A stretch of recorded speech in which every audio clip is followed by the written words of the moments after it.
लक्ष्य crash course Bhojpur में आप सभी का हार्दिक स्वागत है। छात्रों, आज मैं आव्यूह चैप्टर के में जो परिवर्त आव्यूह आता है, सम्मित आव्यूह है, विषम सम्मित आव्यूह है, उसके बारे में आज मैं आप लोगों को पढ़ाएंगे। ये टॉपिक जो है आव्यूह चैप्टर का बहुत ही इम्पोर्टेंट टॉपिक है। आप देखेंगे कि ऑब्जेक्टिव क्वेश्चन भी इससे बनते हैं और आपके लघुतरीय भी क्वेश्चन इस टॉपिक से बनते हैं। इसलिए पहले हम लोग देखें परिवर्त आव्यूह क्या होता है।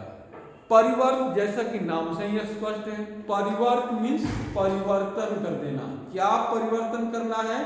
तो किसी आव्यूह के पंक्ति को स्तंभ बना दिया जाए और उसी स्तंभ को पंक्ति बना दिया जाए तो उसको हम लोग परिवर्त आव्यूह कहते हैं। यानी रो और कॉलम को एक्सचेंज करने से जो नया मैट्रिक्स बनता है, उस नए वाले मैट्रिक्स को हम परिवर्त आव्यूह कहते हैं। जैसा कि मैं यहाँ पर आपको डिफिनीशन में दिखाए हैं कि यदि A बराबर ए आई जे एम गुना ए एक आव्यूह हो तो इनके पंक्ति रो तथा स्तंभ यानी कॉलम को आपस में एक्सचेंज करना परिवर्त आव्यूह कहलाता है। परिवर्त आव्यूह ए को हम लोग ए डैश से या ए के ऊपर टी लगा देते हैं, टी मींस ट्रांसपोज से निरूपित करते हैं। यहाँ पर एक मास का क्वेश्चन आता है, ध्यान रखे रहेंगे। यदि A equal to a i j m गुने ए, तो इसका परिवर्त आव्यूह ए को ए डैश दिखाएंगे और ये ए डैश इसके इक्वल होगा। तो ध्यान रखे रहेंगे, जो यहाँ पर आई रो था और ये कॉलम था, जब परिवर्त हुआ तो j इंटू आई हो गया। साथ ही इनके ऑर्डर भी बदल गए हैं। n गुने m यहाँ पर था, m गुना n था, तो n गुना m हो गया। यानी परिवर्त आव्यूह जब हम लोग करेंगे किसी मैट्रिक्स का, तो रो और कॉलम आपस में बदलेंगे और इनके ऑर्डर को भी चेंज कर दिया जाएगा। तो ये 1 मार्क्स का आपका क्वेश्चन बनता है कि A equal to a i j m गुने एन एक का परिवर्त आव्यूह क्या होगा? तो a j i n into m होगा। इसको एक एग्जाम्पल के माध्यम से हम समझते हैं। यदि A बराबर 1 2 3 4 1 2 गुने 2 का मैट्रिक्स है, तो इसका परिवर्त करना है, यानी A का A डैश लिखना है। तो A डैश में क्या हमने बताया कि रो को कॉलम बना दिया जाए, यानी 1 2 जो रो है, अब ये आपका कॉलम हो गया 1 2, और यहां जो आप कॉलम देख रहे हैं ये कॉलम रो बन गया। चौथा, फिर यहां पे देख सकते हैं 2 4 आपका कॉलम था, देखिए 2 4 यहां पर रो हो गया है। यानी रो और कॉलम को आपस में एक्सचेंज करना ही परिवर्त आव्यूह कहलाता है। एक दूसरा एग्जांपल हम लोग देखें। B बराबर लिखा है x y z u v डब्ल्यू। एक्स वाई जेड यहाँ पंक्ति है और एक्स यू रो कॉलम है, वाई वी कॉलम है, जेड डब्ल्यू कॉलम है। इसका जो है कोटि 2 गुने 3 का है। जब मैं इसको परिवर्त करेंगे यानी बी डैश करेंगे, तो एक्स वाई जेड जो रो था, अब देखेंगे यहाँ पर कॉलम बन गया है। एक्स यू जो कॉलम था, देखिए रो बन गया है। वाई बी कॉलम था, रो हो गया है। जेड डब्ल्यू कॉलम था, ये भी रो हो गया है। साथ ही ये जो आव्यूह का ऑर्डर 2 गुने 3 का था, अब इस आव्यूह का ऑर्डर देखिए क्या हो गया, 3 पंक्ति बन गई है और 2 कॉलम बन गया है, यानी 3 गुने 2 का है। तो छात्रों यहाँ पे एक चीज ध्यान रखे रहेंगे, आपसे परिवर्त करने के लिए पूछा जाएगा, कैसे परिवर्त करेंगे।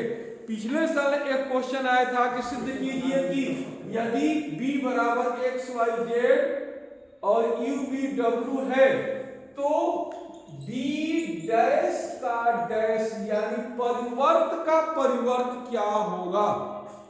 परिवर्त का परिवर्त b होगा, ये प्रूव करने के लिए आया था। जैसा कि मैंने ट्रांसपोज मैट्रिक्स की गुण की बात किए हैं कि यदि A कोई मैट्रिक्स है उसका ट्रांसपोज कर दिया जाएगा तो वही मैट्रिक्स मिल जाता है। मतलब क्या है भाई कि किसी अवयव को यदि हम लोग 2 बार परिवर्त कर दे तो फिर हम लोग वहीं पर पहुंच जाएंगे।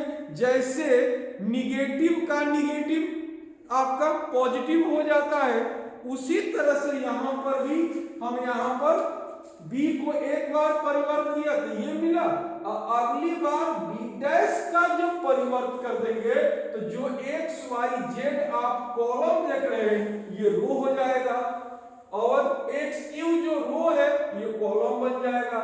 यानी ये कंडीशन यहां पर पहुंच जाएगी। यानी किसी भी ट्रांसपोज का परिवर्त फिर वही हमारा मैट्रिक्स मिल जाता है। a डैश का डैश इक्वल टू a, जो हमारे इस प्रॉपर्टी को दिखा रहा है। दूसरा आपका 1 मार्क्स की प्रॉपर्टी में पूछता है कि यदि a और b 2 अवयव है और दोनों के बीच की साइन प्लस हो और उसका यदि हम परिवर्त करें, ट्रांसपोज करें तो क्या होगा। तो a का परिवर्त यानी ट्रांसपोज प्लस b का परिवर्त यानी उसका ट्रांसपोज। यदि माइनस की साइन होता तो मैं a dash minus b dash लिखेंगे। तीसरा थर्ड, ये 2031 में आया हुआ ऑब्जेक्टिव का क्वेश्चन है कि ab डैश इक्वल टू क्या होगा। ab डैश मतलब यहां रिवर्सल होता है। रिवर्सल का मतलब कि b पहले आ जाएगा a बाद में, यदि a पहले है तो b बाद में। तो ab डैश इक्वल टू होगा b dash into a dash. चौथा कभी आया नहीं है लेकिन जान लिया जाए, k इंटू a का डैश है मतलब k कोई कांस्टेंट है, a एक मैट्रिक्स है, इसका जब परिवर्त किया जाएगा तो कांस्टेंट में कोई परिवर्तन नहीं होगा, k वही रहेगा और a डैश हो जाएगा। तो इस तरह से इस यहाँ पर आपके 4 प्रॉपर्टी है, जिसमें से थर्ड वाली प्रॉपर्टी पर 1 मार्क्स का क्वेश्चन बनता है और थर्ड वाली प्रॉपर्टी पर लघु उत्तरीय भी प्रश्न बनता है। कहेगा कि यदि a और b 2 मैट्रिक्स है तो आप सिद्ध कीजिए कि ab dash equal to b dash into a dash. यानी सिंपली हम लोग a और b को पहले मल्टीप्लाई करेंगे, फिर ट्रांसपोज कर दिया जाएगा, फिर b डैश निकाल करके a डैश से मल्टीप्लाई करेंगे तो दोनों इक्वल आ जाएगा। तो ये भी आप लोग क्वेश्चन देख लीजिएगा। अगला जो हमारा टॉपिक है सममित अवयव। हर एक साल बोर्ड के एग्जाम में आप उठा करके देखेंगे कि 2-2 क्वेश्चन बन रहा है सममित अवयव से। तो पहले हम लोग जान लें सममित का मतलब क्या होता है। सिमेट्रिक, सिमेट्रिक जैसे ये मेरे हाथ है, हथेली है, तो एक हाथ दूसरे हाथ के सिमेट्रिक है, ठीक है, क्योंकि दोनों को जब एक पर रख दिया जाए तो एक बन जाता है। यानी यहां पर उस तरह की बात नहीं करना है, यहां पर देखना है कि सममित अवयव का मतलब यह है कि यदि किसी अवयव को परिवर्त किया जाए यानी ट्रांसपोज किया जाए तो वही मिल जाए, यानी a डैश बराबर a आ जाए तो उसको हम लोग सिमेट्रिक मैट्रिक्स कहेंगे। इसलिए मैंने यहाँ पर परिभाषा में लिखा कि यदि a equal to aij, m गुने m मैंने लिखा है, क्यों? क्योंकि सममित अवयव हमेशा एक वर्ग अवयव का होगा और वर्ग अवयव की जो कोटि होगी हमेशा बराबर रहती है, m गुने m, n गुने n इस तरह का रहता है। तो एक वर्ग अवयव इस प्रकार हो कि a का परिवर्त किया जाए तो वही a मिल जाए, तो इसको हम लोग सममित अवयव कहेंगे। यानी a dash equal to a, तो इसको सममित अवयव कहा जाएगा। एग्जांपल के तौर पर देखा जाए एक्स वाई वाई यू है, ठीक है। देखिए ये आपकी पंक्ति है, ये आपका रो है, मैं आपस में ट्रांसपोज करने जा रहे हैं। ये एक्स वाई पंक्ति देखिए रो बन गया, और ये भी एक्स वाई था कॉलम बन गया, यानी ये पंक्ति को मैंने कॉलम बनाया और कॉलम को रो बनाया, तो वही चीज तो मुझे मिल रहा है। मतलब कि a डैश बराबर जब a आ जाए तो उसको सममित अवयव कहते हैं। दूसरा हमारा यहाँ पर ये एग्जाम्पल एक बार आया था आपके बोर्ड के एग्जाम में कि यदि a बराबर इतना हो तो उसका परिवर्त क्या होगा, वही चीज ढूंढ के मिलेगा।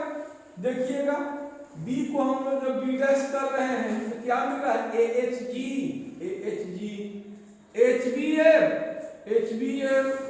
GFC यानी जो हमारा पंक्ति का कॉलम बन गया, पहली पंक्ति कॉलम, दूसरी पंक्ति कॉलम, तीसरी पंक्ति भी कॉलम बन गया, यानी b dash equal to b आ गया, अर्थात ये भी एक सममित अवयव का एग्जाम्पल है। दूसरा हमारा नाम है विषम सममित अवयव।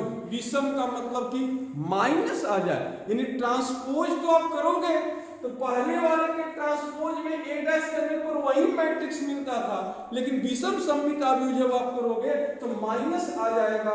इसीलिए मैंने यहाँ पर डिफिनीशन में लिखा है कि एक ऐसा वर्ग अवयव हो कि उसका ट्रांसपोज किया जाए तो माइनस a आ जाए, तो उसको हम लोग कहेंगे विषम सममित अवयव। साथ ही एक चीज और नोट करेंगे, विषम सममित अवयव होने के लिए a dash equal to a तो है, चलिए ठीक बात है। इसका एक और इंपॉर्टेंट आपका प्रॉपर्टी ये है कि इसका मुख्य विकर्ण सदैव 0 होता है। देख लीजिए मुख्य विकर्ण यही कहलाता है, मैंने यहाँ पर 0 0 लिखा है, ठीक है। आप a लिखा, इसको आप a डैश कीजिए, a डैश किया गया तो देख रहे हैं ना, a डैश करने पर 0 1 2 जो मेरा पंक्ति था ये कॉलम बन गया, -1 0 3 ये पंक्ति देखिए यहाँ पर कॉलम हो गया, -2 -3 0 पंक्ति फिर कॉलम हो गया। लेकिन अब मैं क्या करने जा रहे हैं, इसमें से एक मैंने माइनस कॉमन निकाल दिया। माइनस कॉमन निकालेंगे तो 0 में तो कोई कुछ नहीं होता है, कोई साइन 0 रहेगा, ये 1 ये 2 फिर -1 0 3 -2 -3 0, यानी इतना इक्वल टू आपका क्या है भाई, तो यही था ना आपका a, यानी a dash equal to -a आ जाए उसको विषम सममित अवयव कहते हैं। अगले में एक और हमारा इंपॉर्टेंट है, अगले वीडियो में उसमें आप लोग देखेंगे। देखिए एक और थ्योरम हमारा विषम सममित असममित अवयव को बहुत इंपॉर्टेंट थ्योरम है, लेकिन प्रूफ करने के लिए नहीं आता है, लेकिन इस थ्योरम की प्रॉपर्टी जरूर आपको पूछी जाती है। वो क्या है भाई, तो किसी वर्ग अवयव a को सममित तथा विषम सममित अवयव के योग के रूप में व्यक्त किया जाता है। मैं इसको बहुत आसानी से इजीली प्रूफ करने जा रहे हैं।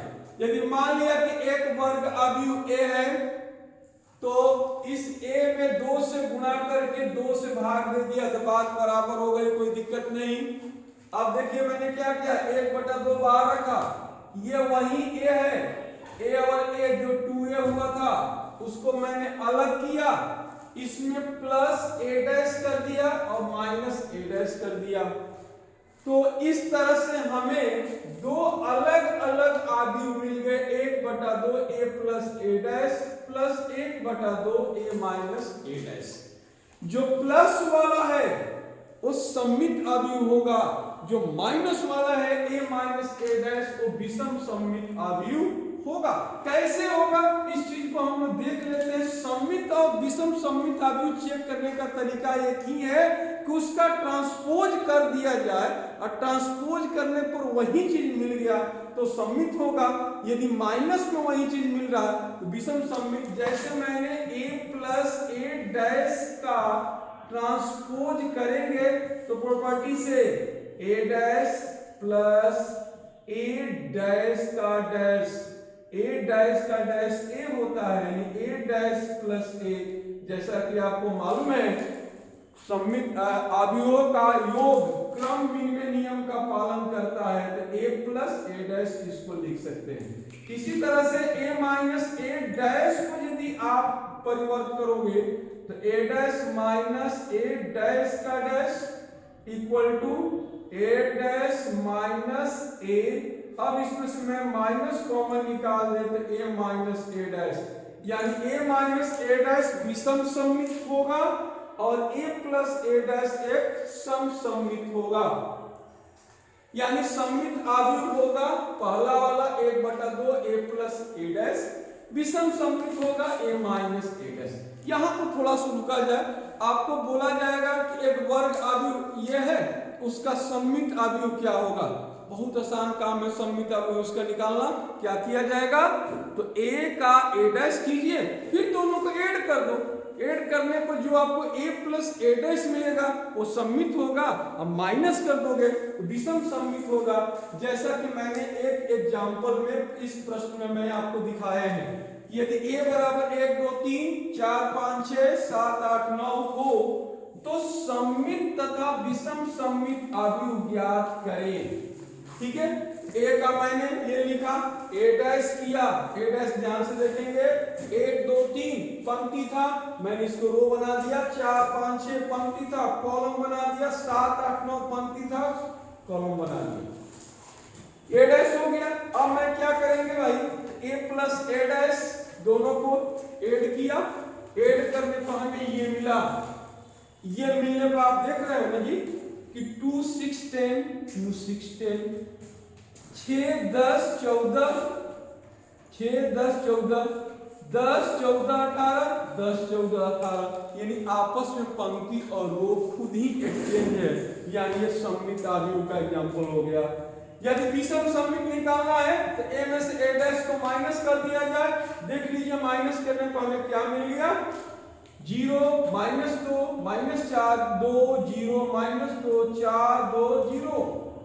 विषम सममित अवयव यही है ना, मैंने बोला था कि विषम सममित अवयव में मुख्य विकर्ण 0 0 होता है। देखिए मुख्य विकर्ण 0 0 है, और इसका जब ट्रांसपोज करोगे जैसा कि मैंने आपको यहाँ पर दिखाया है, देखिएगा उसी को उठा करके लाया, मैं इसको ट्रांसपोज करने जा रहे हैं। ट्रांसपोज किया गया तो 0 -2 4 2 0 -2 2 0 -2 और 4 2 0 4 2 0, यानी पंक्ति रो भी बन गई।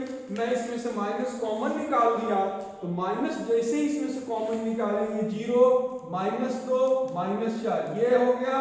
फिर यहाँ पर कॉमन निकल दिया तो 2 0 -2, फिर इसमें से जब कॉमन माइनस निकाला तो 4 2 0, यानी जो हमने आपने निकाला था a माइनस ए डैश वही है ना, यानी a माइनस ए डैश करने पर माइनस आ गया आपका a माइनस ए डैश में विषम सममित अवयव।